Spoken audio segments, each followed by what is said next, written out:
Kita berikan tepuk tangan lebih dahsyat lagi bagi dia Tuhan. Di atas kepalamu, bagi Raja di atas segala raja. Haleluya. Hanya Engkau yang kami percaya dalam hidup ini Tuhan. Hanya Engkau Tuhan yang tidak pernah terlambat menolong kami. Engkau Tuhan yang benar-benar mengasihi kami. Engkau Tuhan yang benar-benar peduli terhadap hidup kami. Terima kasih untuk kebaikan-Mu. Kami bersyukur untuk kasih-Mu. Bahkan kami bangga punya Allah seperti Engkau. Kami bangga disebut sebagai umat kepunyaan-Mu. Kami bangga disebut sebagai milik-Mu Tuhan.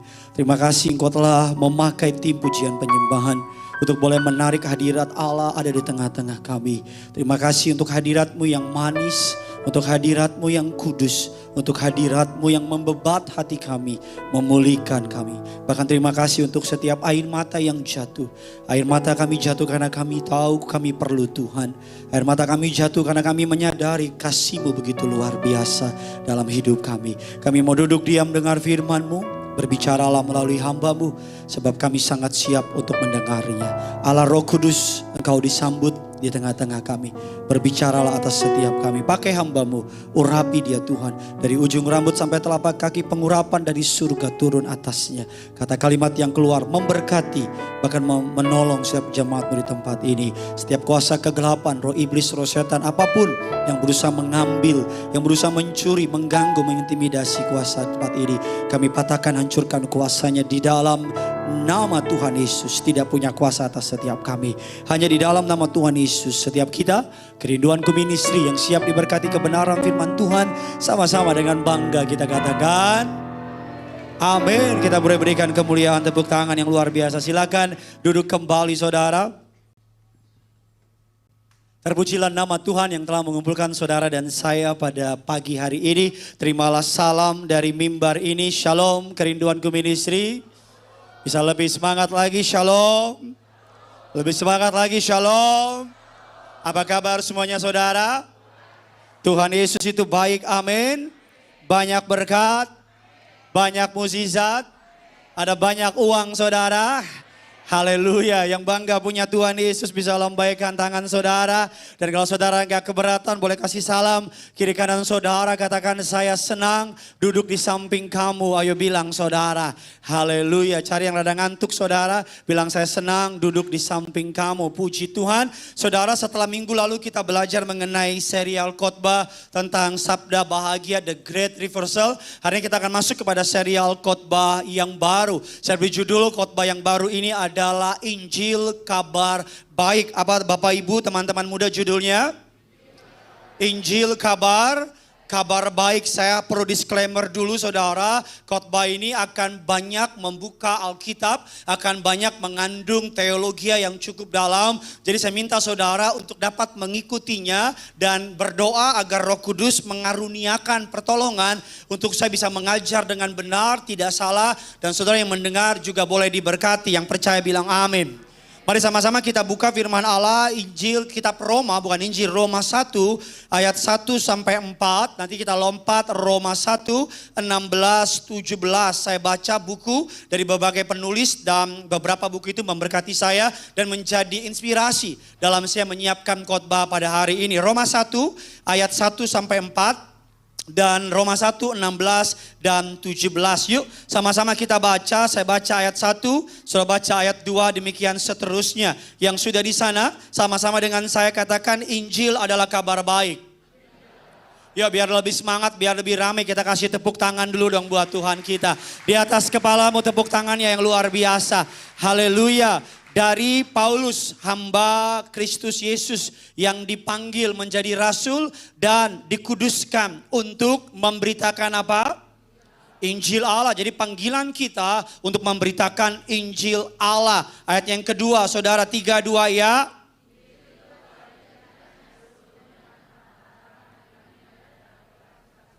Saudara, menarik sekali, Injil itu telah dijanjikannya. Apa yang dijanjikannya dan apa Injil itu? Dijanjikan, Alkitab bilang sebelum, dengan perantara nabi-nabinya dalam kitab-kitab suci. Ayat yang ketiga, tentang anaknya yang menurut daging diperanak dari keturunan Daud. Jadi Injil itu tentang anaknya. Tentang siapa anaknya? Yesus. Kalau saya bilang Injil itu tentang anak saya, maka tentang siapa? Oh, nggak kenal anak saya? Tentang Gene, tentang Joy. Jadi Injil itu gampangnya, simpelnya, it's all about Jesus. Yesus itu, Injil itu tentang Yesus. Jadi kekristenan itu bukan tentang Gideon, bukan tentang Yohanes, bukan tentang siapapun, tapi tentang gereja itu bukan tentang gembalanya, bukan tentang pengerjanya, tapi tentang saudara datang menyembah ini bukan soal harta, bukan soal masalahmu, tapi soal saudara berdoa bukan soal perkara di bumi tapi soal. Jadi perlu ngerti dulu Injil itu tentang anaknya. Anaknya siapa? Yesus. Mari kita lihat ayatnya yang keempat. Saudara silakan 3-2 ya.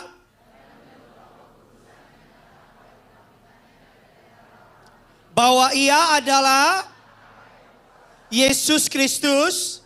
Jadi dia anak Allah yang berkuasa. Sama-sama bilang sama saya, Yesus saya berkuasa. Makanya kita bisa ngomong dengan pede. Sekali Yesus. Lebih semangat lagi dong.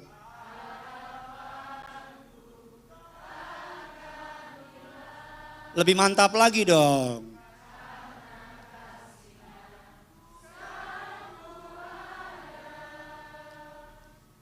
Oh Yesusku. Saya bilang lebih semangat lagi, naik, nadanya nggak naik. Nggak ada, tetap aja ada begitu. Nah ayatnya yang ke-17, sebab aku mempunyai keyakinan yang kokoh dalam Injil, kata Paulus. Karena Injil adalah kekuatan Allah yang apa Bapak Ibu? Menyelamatkan setiap orang percaya pertama-tama, tetapi juga orang itu, saya kan diam dia punya juru isyaratnya gini dong. Ternyata begini hati baca Alkitab. Injil adalah kekuatan Allah yang menyelamatkan setiap orang. Saya mau tanya orang percaya boleh angkat tangan. Oh puji Tuhan. Karena kekuatan yang menyelamatkan saudara adalah bukan soal apa yang kita perbuat, tapi tentang apa yang Yesus perbuat. Ayat yang ke-7, ayatnya yang ke-17 yuk sama-sama kita baca. 3, 2, 1, ya sebab. Dan memimpin kepada iman seperti ada orang benar akan hidup oleh apa Pak? Oleh apa Bu? Oleh apa anak-anak muda? Oleh apa jemaat kerinduanku ministry? Yang streaming oleh apa? Kan streaming. Shalom yang streaming. Oleh iman. Jadi karena kita mengenal, mengerti Yesus mati dan bangkit. Dan Injil itu adalah keyakinan kokoh. Dan kita diselamatkan oleh Injil itu. Makanya dibilang orang benar akan hidup oleh yang mana? Apa yang buat kita yakin? Kematian dan kebangkitan, itulah iman kita. Amin. Mari kita akan belajar. Injil adalah kabar baik. Kabar baik tentang apa? Tentang Yesus, keselamatan. Apa kabar baiknya tentang Yesus? Bahwa keselamatan bagi manusia berdosa. Kita masuk dalam inti khotbah saya. Injil, apa sih Injil? Apa bedanya Injil sama nasihat? Injil adalah kabar baik. Sama-sama bilang sama saya kabar baik. Kabar apa sih? Kabar sebuah peristiwa yang telah terjadi dan dilaporkan kepada kita. Itu kabar. Masalah baik atau buruk kabarnya tergantung keadaan kita. Yang ngerti bilang amin. Saudara misalnya dengar dolar hari ini 16.700. Bagi yang gak punya dolar, gak usah pusing kau. Kau gak ngerti. Bagi yang punya dolar, kabar baik apa tidak? Karena harganya naik. Kita dengar kabar lagi, tadi malam Portugal menang 3-0. Lawan siapa tadi malam? Turki itu. Gak tidur dia semalam. Bagi yang gak ngerti bola, bodo amat. Bagi yang suka Portugal, suka CR7, shiu. Gak lucu ya? Shiu itu. Ya itu, Shio Mamae. Bagi pendukung Cristiano Ronaldo, it's a great news. Tapi bagi pembenci CR7, penyuka Messi, tahu Messi? Penyanyi cilik. Jumpa lagi, jumpa Messi kembali. Nggak tahu? Beda zaman kita. Kabar memberitahukan kita sesuatu yang sudah terjadi. Tidak dapat diubah, tidak dapat ditambahi, tidak dapat dikurangi, atau tidak dapat dibatalkan. Kabar yang udah kita dengar tidak dapat diubah, tidak dapat ditambah, tidak dapat dikurangi, tidak dapat dibatalkan. Sama-sama bilang sama saya, sudah terjadi, tidak dapat diubah, tidak dapat ditambah, tidak dapat dikurangi. Sama-sama bilang sama saya, atau dibatalkan. Jadi kalau kita dengar kabar tentang Injil, Yesus sudah mati dan bangkit untuk menyelamatkan kita manusia berdosa, maka kabar itu sudah terjadi, tidak dapat diubah, tidak dapat ditambahi, tidak dapat dikurangi atau dibatalkan, dan tidak ada yang dapat kita lakukan terhadap kabar itu. Yang ngerti, yang setuju bilang amin dulu. Kabar itu gak bisa diapa-apain. Makanya iblis berusaha untuk apa? Saudara gak percaya sama kabar itu. Makanya iblis berusaha untuk melihat diri saudara agar hidupmu bukan tentang apa yang Yesus lakukan di kayu salib, tapi tentang apa yang kau lakukan di bumi. Makanya iblis berusaha membuat saudara berusaha menyenangkan Tuhan dengan kemampuanmu. Makanya iblis berusaha membuat saudara menilai dirimu berdasarkan apa yang kau punya. Saya salah khotbah bagaimana nih? Bilang kiri kanan saudara, semangat woi. Habis itu lemas lagi kan lo. Itu Injil Pak, itu Injil Bu. Injil adalah kabar, mungkin saudara sering dengar kata Injil. Mungkin saudara sering dengar kata Injil, tapi apakah engkau benar-benar percaya bahwa hidup ini bukan soal apa yang kau punya. Hidup ini bukan soal apa yang kau perbuat. Tapi hidup ini apa yang Yesus lakukan di Mega Bekasi. Mari kita lihat lagi beberapa ayat firman Tuhan. Efesus 2 ayat 8 dan ke-9. Saudara yang suka baca, saya dorong saudara untuk membaca buku namanya Gospel Immerse. Tenggelam, ditenggelamkan oleh Injil. Saudara Google it, cari, karena khotbah saya hari ini banyak terinspirasi dari buku yang saya baca. Efesus 2 ayat 8 dan ke-9. Yuk sama-sama kita baca Mega Mendung. Mega Bekasi 3. Jangan lupa hari Jumat ada doa semalaman di sini. Amin kek, tepuk tangan kek, apa kek. Hari Jumat, tanggal Jumat depan 28. Sesi pertama Pastor Johan Lumendong, sesi kedua Pastor Gideon Lumendong. Gideon Simanjuntak, Pastor ketiga, sesi ketiga Pastor Michael Panjaitan. Kalau saudara nggak tahu Michael Panjaitan, dia yang suka jahit baju. Jadi doa malam dan kuasa pujian penyembahan. Saudara datang, nanti ada snack.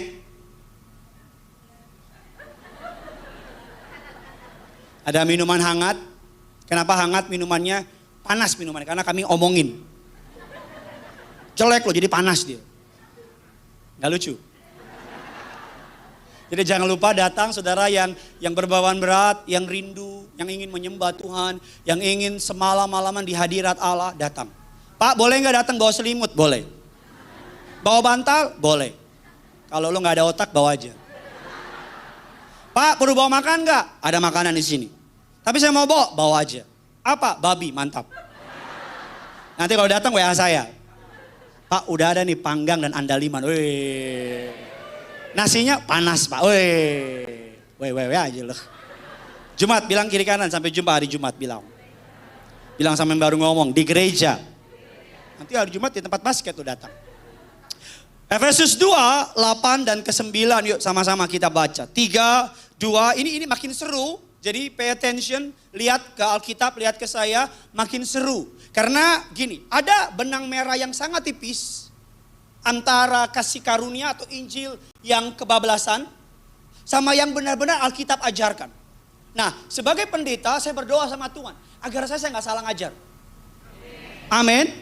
Dan saudara sebagai jemaat doa agar pengajaran ini sama seperti pengajaran ini memberkati saya. Doa saya pengajaran ini memberkati saudara. Yuk yang percaya kasih tepuk tangan dulu buat Tuhan kita. Efesus 2, 8 dan 9. 3, 2, ya.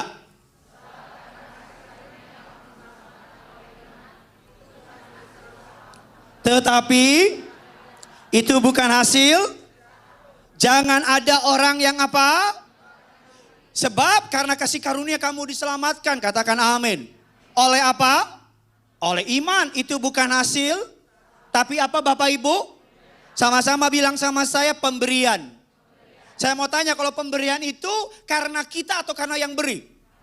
Karena yang beri. Sebab karena kasih karunia itu bukan hasil pekerjaanmu. Jangan ada orang yang apa? Memegahkan diri. Tapi kita lihat dalam firman Allah Yakobus 2:14. Karena ini menjadi sering perdebatan antara kaum Injili dengan mereka yang bilang nggak bisa gitu dong. Kita harus ada begini. Mari kita lihat. Yakobus 2 ayat yang ke-14. 3, 2, 1, ya. Apa?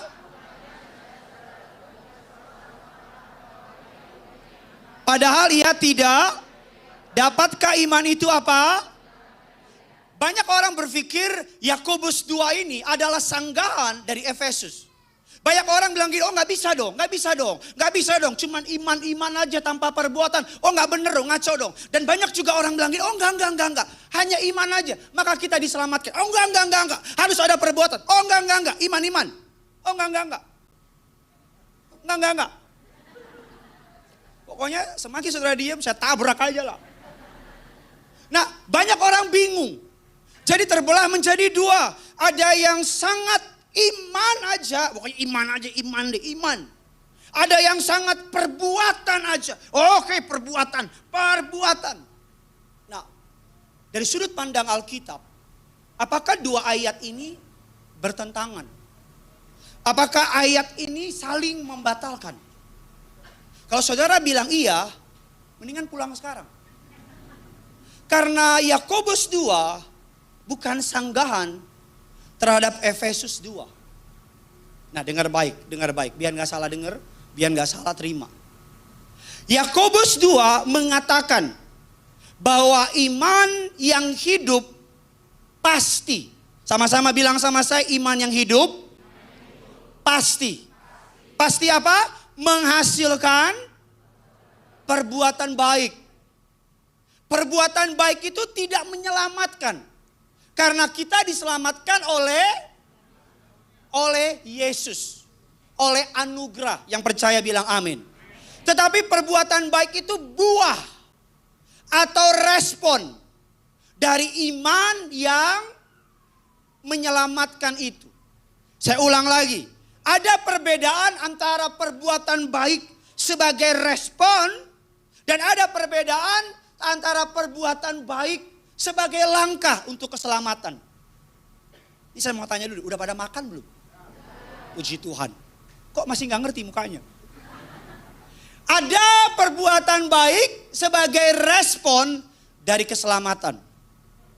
Ada perbuatan baik sebagai langkah untuk keselamatan. Ini yang membuat kekristenan unik. Karena kekristenan tidak pernah menyuruh kita buat tangga untuk ke surga. Kekristenan adalah tangga bukan dari bumi ke surga, tapi tangga dari surga ke bumi. Yang setuju dan percaya bilang amin. Ayo kasih tepuk tangan dulu buat Tuhan kita. Ada perbedaan antara diselamatkan oleh iman plus perbuatan harusnya. Perbuatan dan diselamatkan oleh iman yang menghasilkan perbuatan. Saudara kalau nggak ngerti bilang aja, Pak nggak ngerti. Biar kelihatan rada on. Tapi saya mau bilang sama saudara bahwa perbuatan diselamatkan oleh iman plus perbuatan. Berarti sama saja dengan 50% iman, 50% perbuatan. Apakah kita selamat karena perbuatan kita juga? Semata-mata karena anugerah. Tapi apakah perbuatan gak penting? Kalau ada yang bilang gak penting, ngaco dia. Kalau ada yang bilang, oh berarti bisa buat ngaco. Ngaco, karena goal dari khotbah ini bukan supaya saudara, oh bebas berarti Anda. No, saya pendeta yang saudara udah ikut lama saya. Ada yang beberapa yang saya lihat mukanya udah ikut saya 2000 tahun. Jadi ketika Yesus disalibkan udah ada di situ dia. Saudara tahu betul saya pendeta yang sangat mengedepankan pertobatan.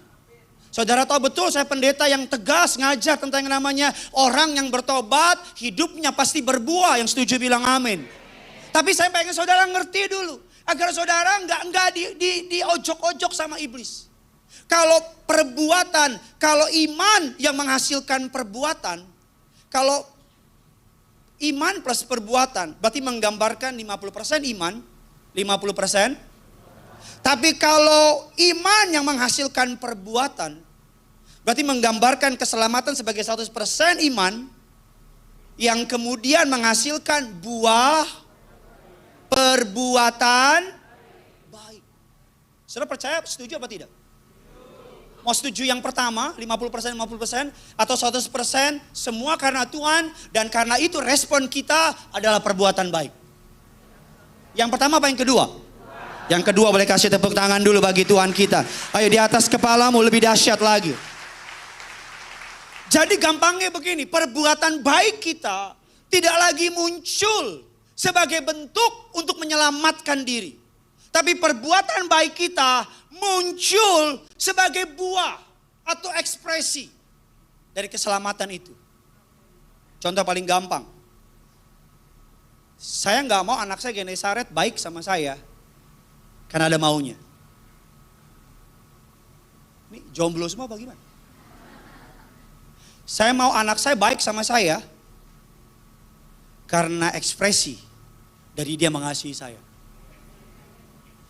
Tuhan gak mau saudara datang ke kerinduanku ministry karena engkau hanya pengen berkatnya. Tuhan gak mau saudara taat sama Tuhan karena takut api neraka. Saudara mau gak orang setia sama saudara karena takut sama saudara?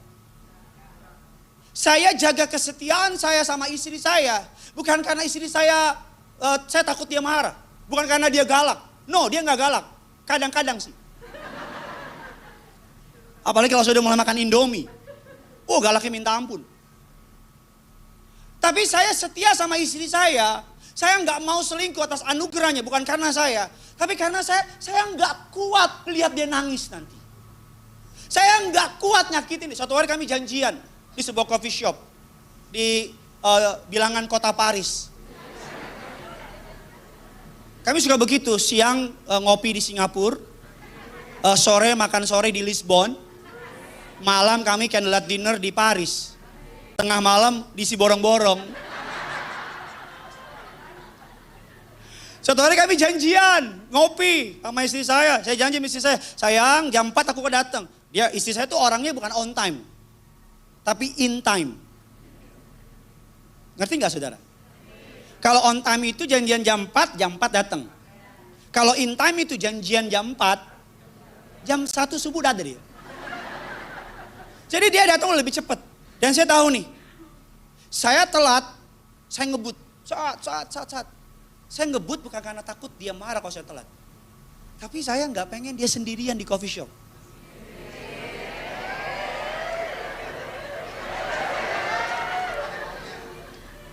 Saya nggak tega biarin wanita secantik itu,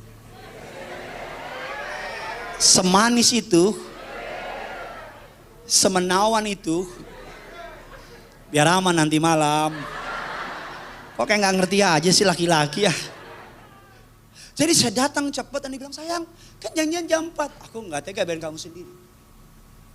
Nah ada banyak kita sama Tuhan transaksional. Kita baik sama Tuhan karena ada maunya. Halo? Makanya kalau kita udah baik, terus ada masalah, terus kita kayak bos. Kan gue udah baik. Kalau izinin sih. Karena kita memandang Tuhan, hubungan kita sama Tuhan selama ini hanya transaksional. Pokoknya makanya kita kalau kasih persembahan otak kita udah gitu tuh. Gue kasih cepet. Awas lo. Awas lo, ingat awas lo. Janji lo 10, 30, bahkan 100 kali lipat. Oke lah kita ambil paling kecil. 10%.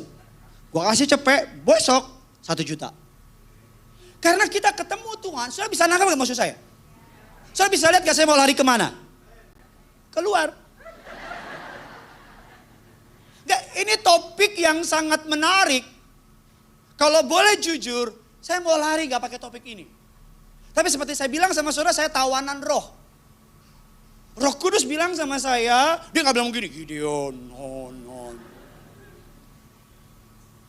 Dia suruh saya ngajar lagi, agar saudara ketika saudara ngerti ini, bahwa kekristenan tidak mengajarkan kita.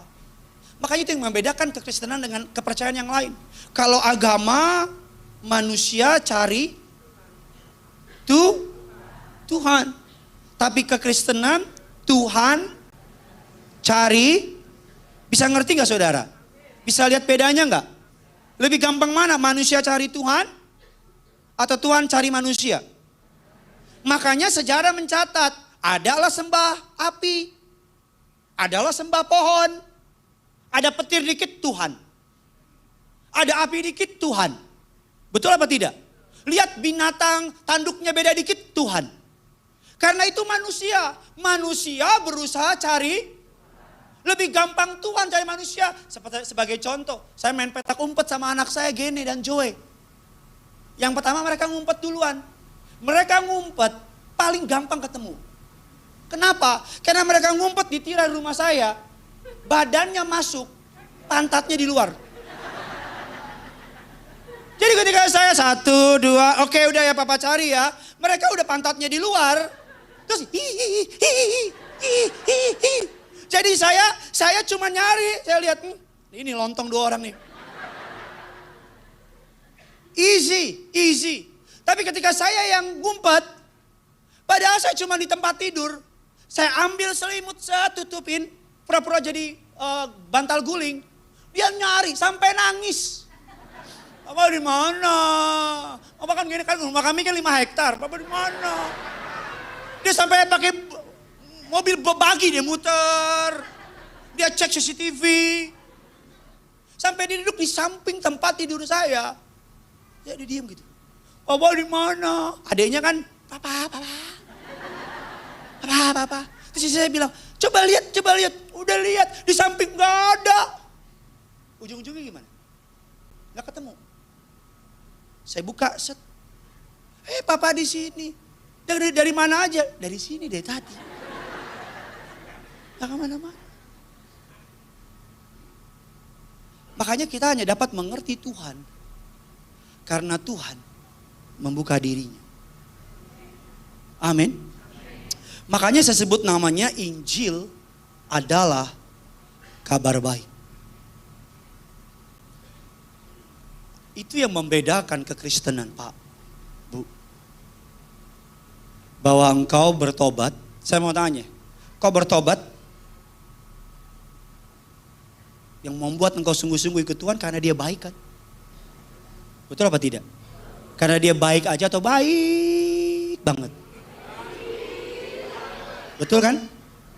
Mau ada yang tukang mabok kek, lagi mabok aja dia. Tanya lagu gereja, ku tahu Tuhan pasti tak.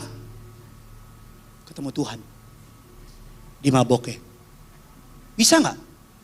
Bisa. Dia lihat orang lain dikira Tuhan. Padahal tukang bakso. Nah mari kita akan belajar lebih lagi. Kabar baik Injil adalah kabar baik yang berkuasa. Sama-sama bilang sama saya, kabar baik yang berkuasa. Saudara ingat gak berapa tahun yang lalu ketika berita COVID? COVID-19 dulu begitu berkuasa, betul apa tidak? Karena COVID-19 kita mengubah cara kita menjalani kehidupan. Mempengaruhi setiap keputusan yang kita ambil. Dulu karena COVID orang kalau keluar pakai. Dulu karena COVID makanan, minuman, jahe yang panas-panas laku, betul apa tidak? Dulu karena COVID ada yang namanya peduli kamu. Dulu karena COVID apalagi kita kemana-mana keluar sampai rumah cuci muka, keramas, gosok gigi, cuci tangan. Setiap saat hand sanitizer. Betul apa tidak? Kabar tentang virus COVID itu mempengaruhi kehidupan dunia. Semua orang di dunia. Makanya karena COVID muncullah yang namanya Zoom. Betul apa tidak? Orang bisa kerja lagi via Zoom. Jarak jauh. Itu karena apa? Karena COVID.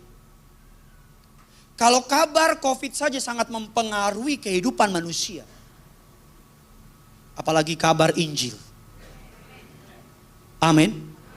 Kabar Injil adalah kabar di mana Yesus Kristus mati di kayu salib. Mengalahkan maut, bangkit pada hari yang ketiga. Dan memberikan keselamatan bagi mereka yang percaya. Sambil saya undang pemain keyboard, kita akan segera menyelesaikannya. Ketika kuasa Injil menyentuh kehidupan kita, Kristuslah yang menjadi pusat kehidupan kita. Tadinya sebelum kita kenal Injil, kita pusat kehidupan. Kita pusat alam semesta. Tapi ketika kita mengenal Injil, Kristus yang menjadi pusat kehidupan kita. Yang percaya bilang amin. Tadinya Kristus yang mengitari kita. Tapi sekarang kita yang, lihat gambarnya.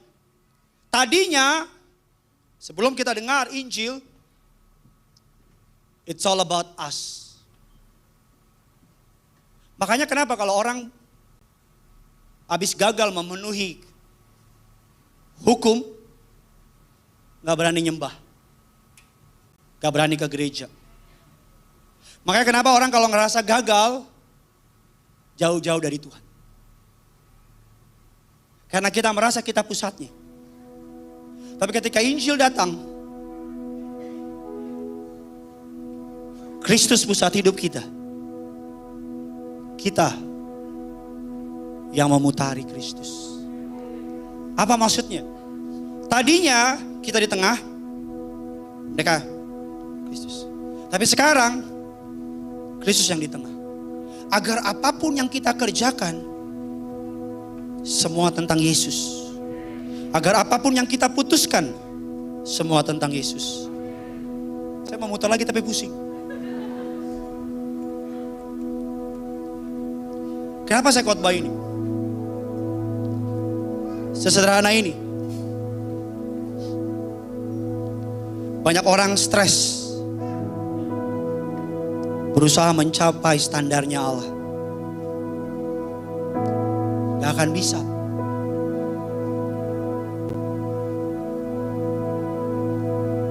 Banyak orang stres. Agama gitu kan agama. Kalau kita ngerasa baik, habis gereja kita pede. Itu agama. Tapi kalau kita gagal jatuh dalam dosa, kita jadi kayak, aduh gimana ya? Jangan dipotong omongan saya. Dosa is dosa. Salah is salah. Tetapi kalau anak kita salah, dia berubah jadi anak orang bukan? Jadi anak tetangga enggak? Tetap anak apa bukan? Tetap anak. Ketika kita terima Injil, hidup kita bukan lagi tentang kita. Tapi tentang Yesus dan kemuliaannya. Amin. Ayo kasih tepuk tangan dulu buat Tuhan. Makanya ketika kita terima Injil, setiap keputusan yang kita ambil akan bersandar pada pertanyaan, apa kehendak Tuhan dalam situasi ini? Apa yang terbaik bagi kerajaan Allah? Setiap keputusan yang kita ambil adalah tentang Kristus dan tentang kemuliaannya. Tampilkan gambarnya, slide berikutnya. Ini dia. Saya minta izin, mohon maaf. Ketika Injil kita terima, maka tujuan hidup kita membawa kemuliaan bagi Tuhan. Maka doa keinginan kita, doa kita bukan lagi jadikan aku kaya, buat aku kaya, aku diberkati, bunuh musuhku dan sebagainya. Tapi ketika kita menerima Injil, doa dan keinginan kita adalah nama Tuhan. Ketika kita menerima Injil, identitas diri kita bukan soal merek baju, jas, sepatu. Identitas kita nggak lagi terombang-ambing. Kita bukan lagi kalau kita lagi berpuasa kita ngerasa deket banget sama Tuhan, kayak Tuhan di loteng. Wow. Tapi ketika kita jauh dari Tuhan, kita ngerasa gak pede. Berapa banyak anak-anak Tuhan yang hari-hari ini ketika mereka lagi jatuh, mereka menjauh dari Tuhan. Identitas kita ketika kita menerima Yesus, menerima Injil adalah pendosa yang diselamatkan. Kasih, bilang kiri kanan saudara, kita pendosa yang diselamatkan. Gak usah malu-malu, memang pendosa kan. Berikutnya lagi, ketika kita menghadapi duka cita atau kebahagiaan, kita gak lagi mikir Tuhan marah sama saya ya, Tuhan benci sama saya. No, ketika kita menghadapi masalah, kita akan melihatnya sebagai proses. Tuhan murniin kita. Beda apa sama? Ketika kita bahagia, kita akan melihat ini kesempatan untuk kita memberitakan Injil. Amin. Ketika kita duka, kita melihatnya. Ciluk bah. Coba yang diberkati boleh kasih tepuk tangan dulu buat Tuhan. Roma 1, 8, 15 saya sudah baca di rumah. Roma 1, 8, 15. Rasul Paulus, tadi yang gambar kita lihat, itu gambar itu menggambarkan ketika dia jadi Saulus dan menjadi Paulus. Doanya beda, tujuannya beda, keinginannya beda. Slide selanjutnya. Ketika kita terima Yesus, gambaran. Saya naik lagi.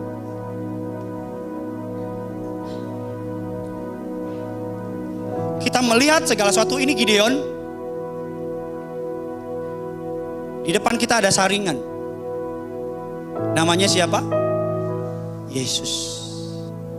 Kita melihat keuangan dari sudut pandang Injil. Kita melihat pekerjaan dari sudut pandang Injil. Kita melihat anak kita, keluarga kita dari sudut pandang Injil. Kita melihat kesehatan olahraga dari sudut pandang Injil. Kita melihat penderitaan, kita melihat seks, kita melihat pertemanan, kita melihat kesehatan, kita melihat masa depan dari sudut pandang.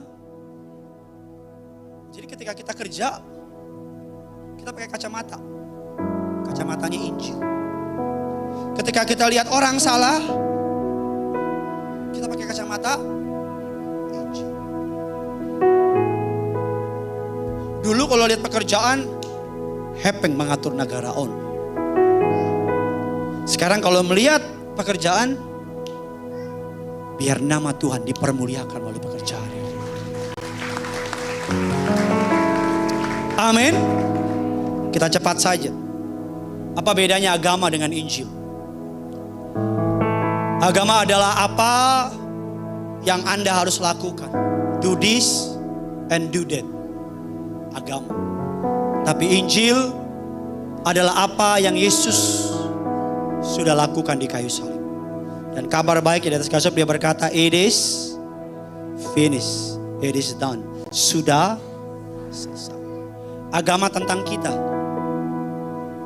tapi Injil tentang Yesus. Saya ulang lagi, biar ini speak to your heart. Agama tentang kita. Lakukan ini, lakukan ini, lakukan ini. Tapi Injil tentang. Makanya orang yang terima kasih itu, terima anugerah itu, dia berbuat baiknya bukan karena takut. Tapi berbuat baiknya karena sayang. Karena cinta sama Tuhan. Agama berkata lakukan ini, lakukan itu, maka Anda akan mendapat perkenanan Allah. Tapi Injil berkata bahwa kita gak akan pernah mampu menjadi berkenan di hadapan Allah.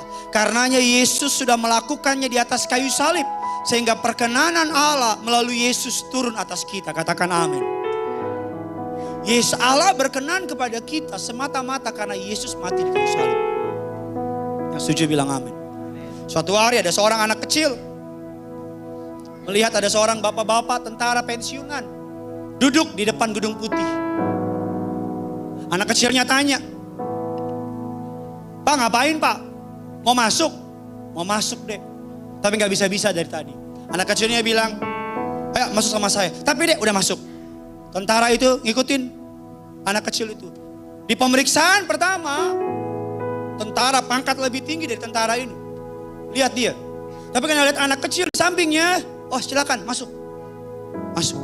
Di pemeriksaan kedua, lebih tinggi lagi pangkatnya. Lihat tentara ini. Oh nggak boleh masuk. Muncul anak kecil di samping. Oh ya masuk. Sampai di ruang oval Presiden State Amerika. Sampai di ruangan itu yang jaga jenderal. Gak boleh masuk. Karena lihat anak kecil. Oh iya silakan masuk. Sampai masuk ke ruang oval ketemu presiden. Anak kecil bilang gini. Papa. Ada anak presiden. Kasihan bapak ini di luar dari tadi nungguin papa. Papa tolong. Bantu bapak ini.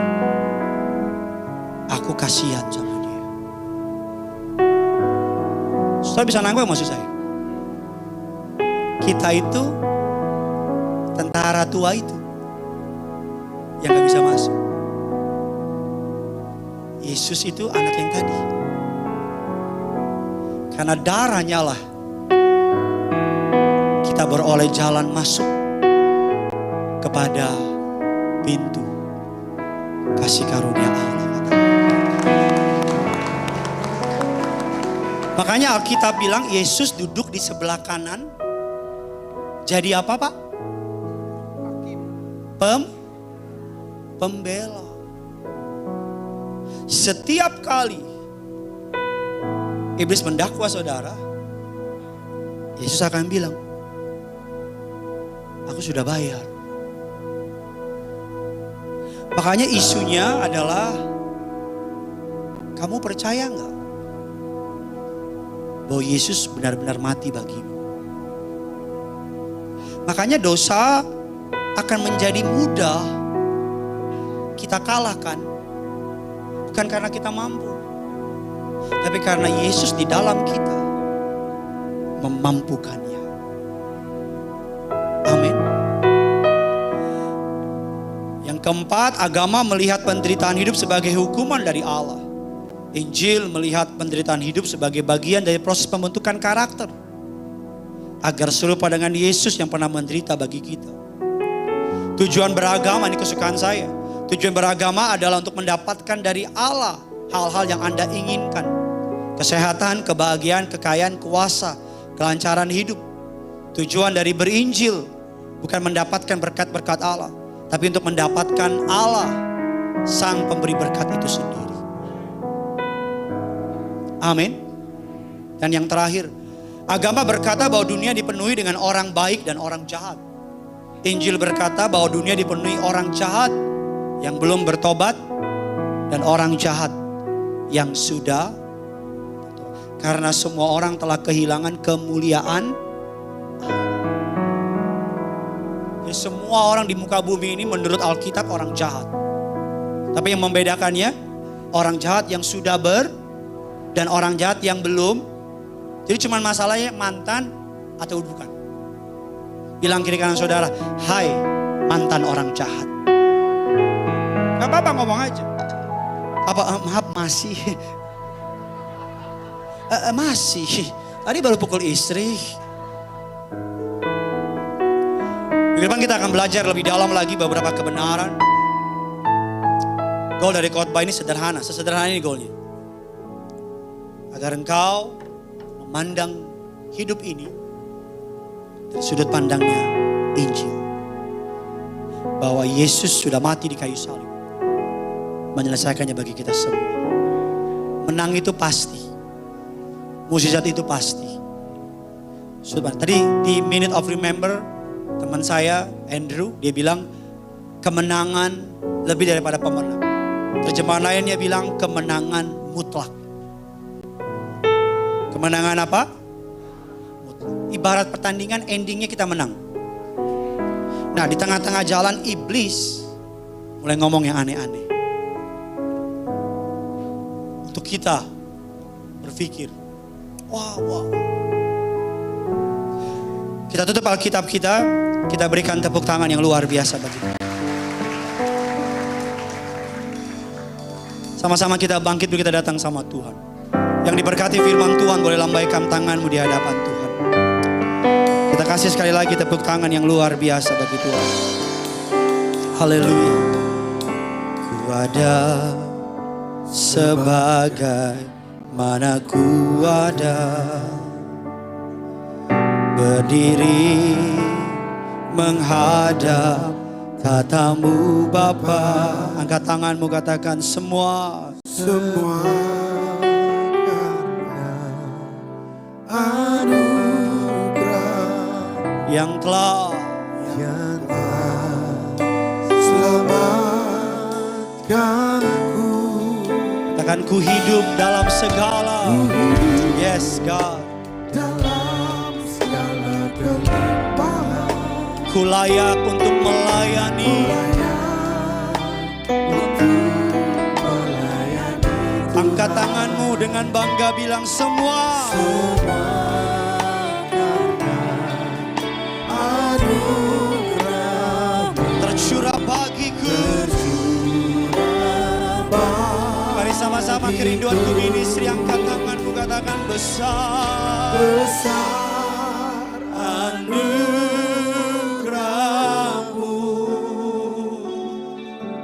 berlimpah kasih-Mu. Semakin hari semakin bertambah besar anugerah-Mu. Yang bangga dengan anugerah dari Yesus, kita berikan tepuk tangan yang luar biasa. Ku ada sebagaimana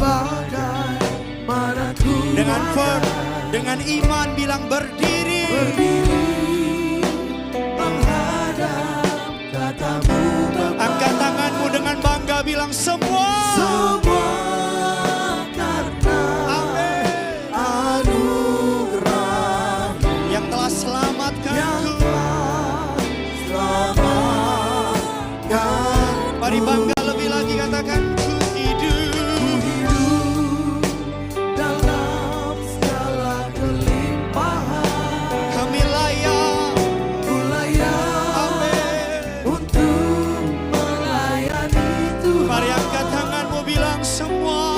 Semua karena anugerah-Mu tercurah bagiku. Mari kita rayakan anugerahnya, katakan besar. Besar Anugerah-Mu berlimpah kasih. Mari imani pagi ini semakin hari semakin bertambah besar anugerah. Mari kita berikan tepuk tangan sorak-sorai bagi Tuhan kita. Besar anugerah-Mu. Amin. anugerah-Mu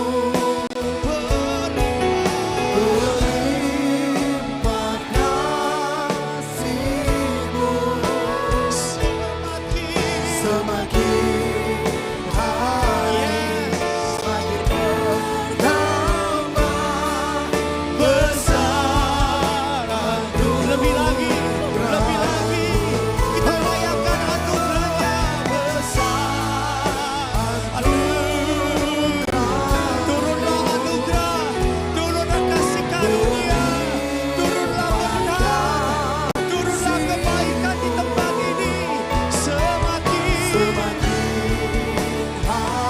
yes Jesus, semakin bertambah besar anugerah, besar anugerah-Mu, besar anugerah. Imani. Turunlah anugerah, turunlah kasih karunia di tempat ini. Bilang semakin hari semakin bertambah. Rayakan kebaikan Tuhan. Bilang besar. Mari lebih lagi angkat tanganmu, tutup matamu, katakan besar, lebih hebat dari masalahku, anugerahmu. Lebih hebat dari kebutuhanku. Semakin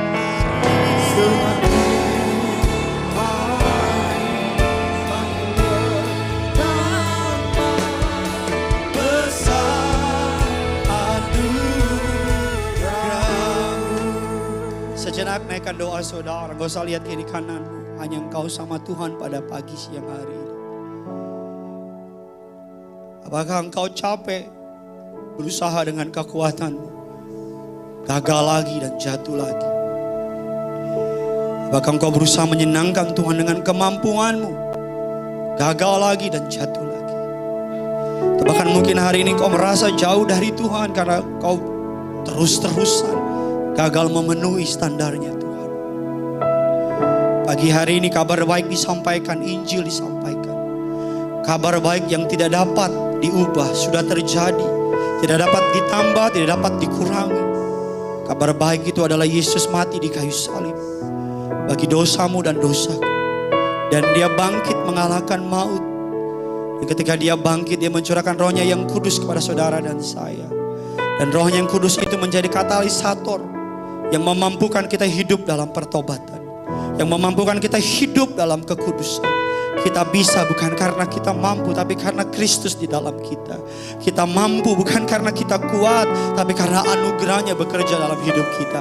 Hari ini engkau yang jatuh bangun dalam dosa, hari ini saya tawarkan sebuah jalan keluar yang menolong saya keluar dari semua adiksi, dari semua dosa, jatuh bangun dosa saya. Kabar baik itu adalah Yesus mau tolong saudara. Kabar baik itu anugerahnya mau bantu saudara. Kabar baik itu kasih karunia-Nya mau turun menolong saudara. Kalau hari ini keadaanmu mentok, masalahmu begitu besar, keadaanmu sulit, mari saya ajak saudara, jemaat Kerinduanku Ministry, angkat tanganmu dua-dua, tutup matamu dan minta turunlah anugerah atas saudara. Turunlah anugerah atas masalahmu. Turunlah kasih karunia atas hidupmu. Dalam anugerahnya di kayu salib, sakit penyakit disembuhkan. Dalam anugerahnya di kayu salib, kekurangan jadi kelimpahan. Dalam anugerahnya di kayu salib, kegagalan dia ubah menjadi kemenangan. Air mata jadi sorak-sorai. Mari Pak, mari Bu, rayakan anugerahnya pada hari ini. Rayakan kasih karunia-Nya pada hari ini. Nikmati, nikmati. Katakan ya Yesus, aku mau anugerah-Mu. Aku minta kasih karunia-Mu. Turunlah anugerah. Ada percepatan di tempat ini. Ada pemulihan di tempat ini. Ada mukjizat di tempat ini. Setiap adiksi dipatahkan. Setiap ikatan dihancurkan. Anugerah Allah turun. Haleluya.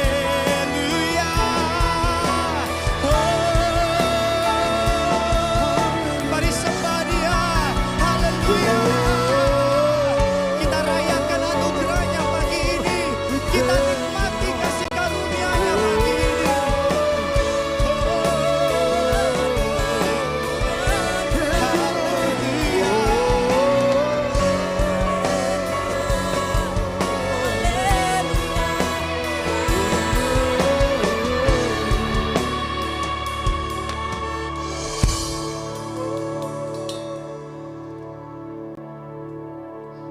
Saya berikan saudara beberapa saat untuk berdoa.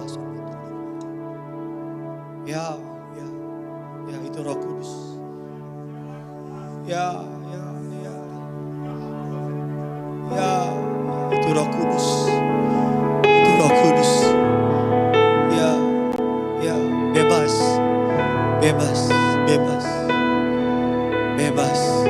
Turunlah anugerah.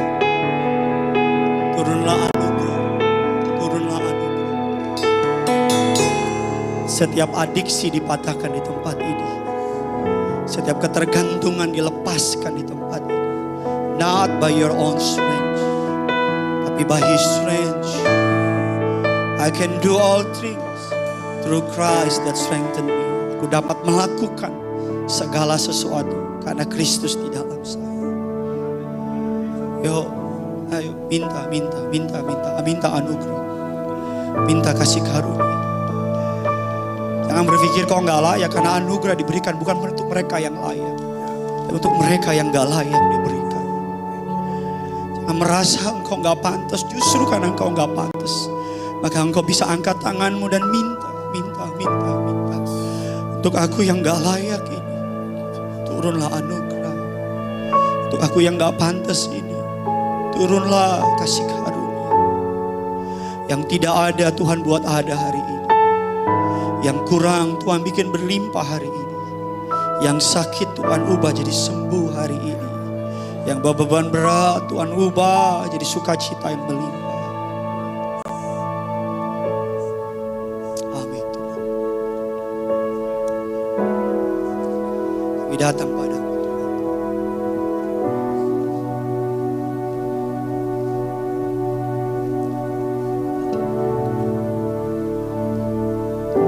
Sama-sama kita angkat tangan kita di hadapan Tuhan.